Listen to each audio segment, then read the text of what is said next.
घेर की बहना वचना राम भाई रे राखी बांधे दी। मम्मी पापा लाड लडावे देवे तोने बधाया दी। दाड़मी हो किया धापू रंबा बहना भाई चूनड़ लावे। सगड़ा आवे वीस करावे केक तोने खिलावे दी।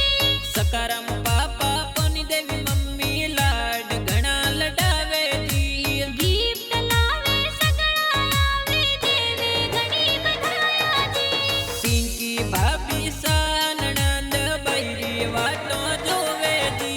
सगड़ा केक खिलावे तोने वीस करावे दी। प्रजापत परिवार